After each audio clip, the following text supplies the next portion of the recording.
Les ruego a médicos que me cuenten lo que le dijeron los pacientes moribundos en los últimos momentos de su vida, o mejor dicho, cuáles fueron sus últimas palabras más perturbadoras antes de morir. Sus palabras no fueron tan aterradoras como tristes, pues el paciente era un niño muy chico para ser consciente de que le quedan sus últimas horas de vida. ¿Por qué estás llorando, mami? Fue traída una niña adolescente sufriendo un ataque de asma. Es que ella había visitado a alguien con quien se le prohibió estar. Sus últimas palabras fueron: mi mami me mata cuando se entere de ello. Murió allí mismo en el hospital. Cada vez que estoy en un hospital por sufrir un ataque de asma, me da mucho miedo morirme esperando a que me atienda el médico, ya que cada vez tengo que pasar 30 minutos en una cola, esperando al médico. Me da mucha angustia el hecho de que yo pueda morirme allí mismo. Me tocó atender a una paciente que tenía endocarditis, la inflamación del revestimiento interno del corazón, provocado por el abuso de sustancias prohibidas por vía intravenosa. Fue un chico simpático, que tendría unos 20 años y pico. A la hora de prepararme para intervenir en el corazón por tercera vez, el chaval me miró a los ojos y me preguntó: sí que voy a morir, ¿no? No superó esa operación. Una vez mi esposo, que era enfermero de la unidad infantil, vino por la mañana del turno y me di cuenta de que algo le iba mal. Le pregunté qué le pasaba, a lo que él me dijo que hace unos días había sido hospitalizado un muchacho cuya salud iba de mal en peor. Cada madrugada se despertaba y rogaba a los enfermeros que estos estuvieran con él hasta que él se quedase dormido. Mi marido siempre estaba a su lado, le leía un libro y escuchaba música. Al final el niño se quedaba dormido. La última noche él le dijo a mi marido: ha sido mi mejor amigo, pero la mañana siguiente él se fue. Su corazoncito se paró y no volvió a latir. Sin duda, todos los pacientes importan, pero algunos de ellos dejan más impresión que otros. Este chico fue especial, así que mi marido continuó sintiendo angustia por haber tardado tanto en darse cuenta de ello durante largo tiempo. Incluso asistió a su funeral. Eso sí, ha sido la primera vez que mi esposo ha asistido al funeral de uno de sus pacientes. Trabajo como enfermera en un departamento de emergencias. Si te soy sincera, al morir los pacientes, lo que me da más miedo no son sus palabras, sino los que dicen sus esposos, esposas, padres tras la muerte de los pacientes. Tengo varias historias que contar, pero me acuerdo muy bien de las últimas palabras de un hombre de 70 años cuya esposa acababa de morir. Sollozando le tomó la mano y me dijo: la amé 55 años, ella ha sido toda mi vida, ¿qué voy a hacer sin ella? Cada vez que recuerdo este momento me salen lágrimas. Eso me suena familiar. Trabajo de enfermera en una unidad de cuidados intensivos. Una vez nos trajeron a una paciente a la que había atropellado un chofer borracho. Ella tenía 30 y pico años, y estaba claro de que no sobreviviría. Muy cerca de ella se encontraba su marido, que no hacía más que sollozar repitiendo: ¿qué voy a hacer? ¿Qué voy a hacer? Lo más triste de ello, ellos habían perdido su retoño en un accidente de tránsito. Su historia le sacó lágrimas al personal médico entero que trabajaba en aquel turno. Fue la peor tragedia, vamos. Trabajo en un hogar para ancianos. Los ancianos normalmente ven la muerte como algo que no se escapa, pero una vez había una vieja cuya salud pasó de estado normal a muy mal en una semana, por lo que ella se puso a gritar sin parar: no quiero morir, no quiero morir, no quiero morir. Fue un espectáculo sobrecogedor, vamos. Cuando era pasante tenía que atender a pacientes con Alzheimer a domicilio. A lo largo de unas semanas, un paciente que fue el primero en morir delante de mis ojos, antes de morir me miró y me preguntó: ¿quién soy? Eso fue algo que por una razón que no conozco me sacó todas mis lágrimas, pues me caló hasta el fondo. Los recuerdos de pacientes con Alzheimer se te quedan grabados para un largo tiempo.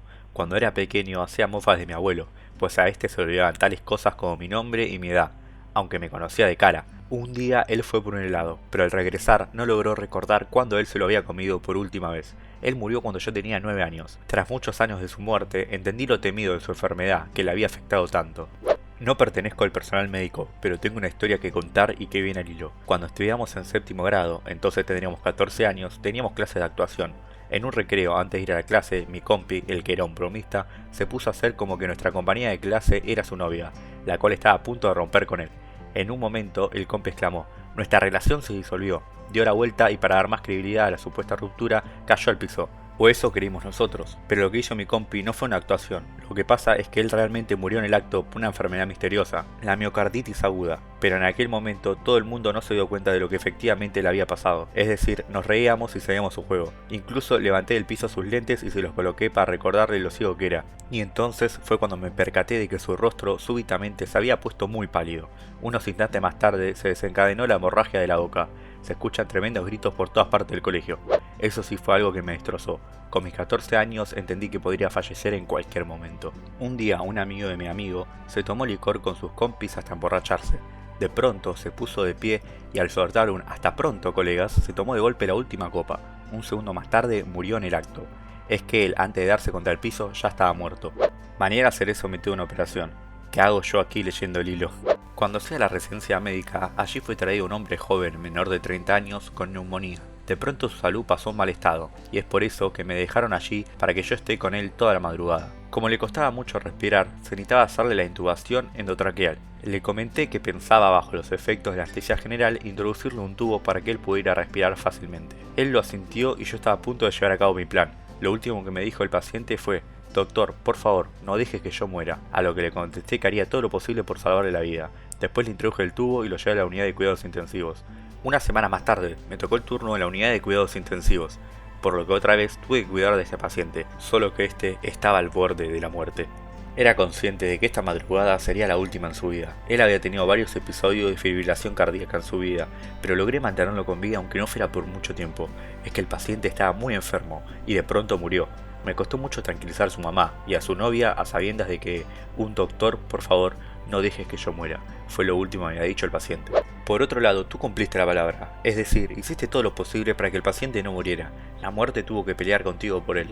A mi paciente le atropelló un carro unos días después de que él se había jubilado. Cuando lo trajeron al hospital, él me dijo: eso es lo que se supone que se llama jubilarse. Eso sí que me hizo bastante gracia, pues las últimas palabras de un paciente moribundo normalmente son mucho más tristes.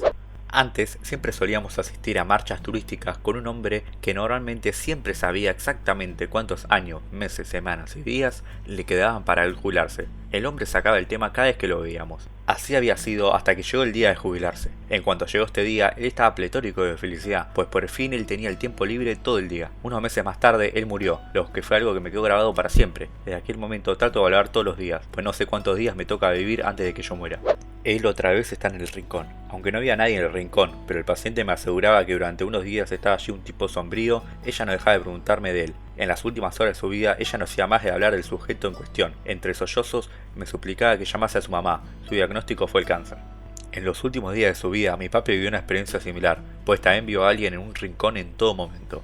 La enfermera. Me tocó de cuidar de un hombre de unos 40 años con un tumor cerebral. Él perdió la conciencia y volvió a recobrarla, una y otra vez. Fue firmado por él mismo un documento en el que constaba que el paciente renunció a su resucitación. Junto con él permanecía sentada su hija de 16 años, la que lloraba sin parar, quizás durante unas 12 horas. A su lado también estaba su esposa, pero esta ya llevaba unos meses siendo consciente de la muerte inminente de su marido, así que el último día de su vida, la mujer estaba más tranquila.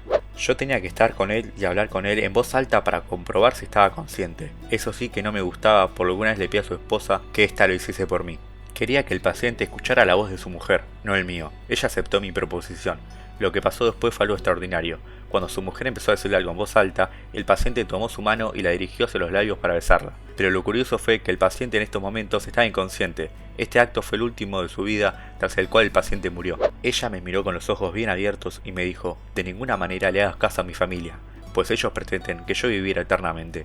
Morir, eso es lo que yo quiero, pero ellos nunca lo consentirán. Mi abuela se la pasó junto a mí y mi mami. Estuvimos en mi casa casi todos los días, es decir, arreglábamos su casa, le damos de comer, la acompañamos al baño y había más cosas que hacíamos. El abuelo sí estaba, es que sigue vivo hasta ahora, pero no tomó parte, qué cabrón era, en el cuidado de ella.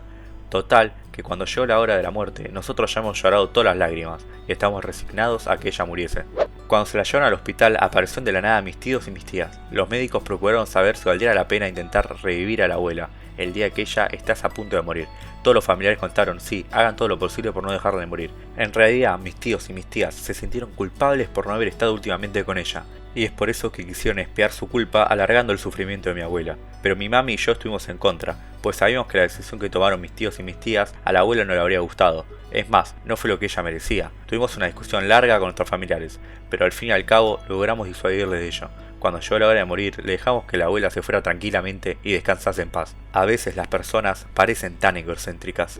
Antes de mudarme a otra ciudad, visité a mi abuelo y le dije que lo quería y pronto nos veríamos. A lo que el abuelo me respondió que él me quería también y que fue poco probable que volveríamos a vernos.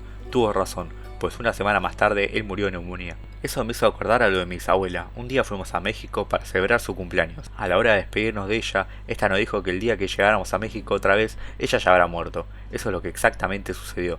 Eso es lo que precisamente mi abuela me dijo después de cumplir 70 años, pero murió a los 96 años. ¿Se puede fumar aquí? Fueron las últimas palabras del paciente al que llegábamos en la ambulancia.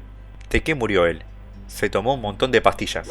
El hermano de mi amiga se suicidó cuando estaba en su cuarto, mientras ella estaba en el cuarto de estar viendo la tele. Lo último que su hermano le dijo al subir fue: voy a acostarme. Según mi amiga, lo que le dijo su hermano hizo que ella se alarmara, pues ella nunca había escuchado de él nada parecido. Mi abuelo murió de cáncer de pulmón. Al recobrar la conciencia por última vez, le dio tiempo para cantar Enséñame el camino a casa. Estoy cansado y tengo sueño. Hace una hora me tomé un licor, pero lo más probable es que se me haya pasado. Lo que él dijo fue impresionante y triste a la vez. A la mierda del cáncer. Hizo el servicio militar en la infantería durante la Segunda Guerra Mundial, por lo que conozco a mi abuelo y sus compañeros del ejército normalmente cantaban esta canción durante la marcha militar. Trabajo como médico en una sala de emergencias. Llegó un paciente y soltó un "no me encuentro bien" y murió en el acto con un ataque al corazón. Habría que escuchar cómo él lo dijo. Mi bisabuelo vivió una experiencia al revés, por decirlo de alguna manera. Él estaba bastante forrado, de modo que en los últimos años de su vida la pasó con 2 doctores personales a su servicio. 3 minutos antes de morir, mi bisabuelo le dijo a uno de los médicos que él se encontraba muy bien aunque parezca mentira. Tras decírselo, él intentó sentarse sobre su cama, pero no consiguió hacerlo. Lo sé porque tengo guardado un obituario de él. Hoy se me da de alta en el hospital y por ende mañana no podremos vernos. Adiós, no tenía ni idea de que estaba en lo cierto.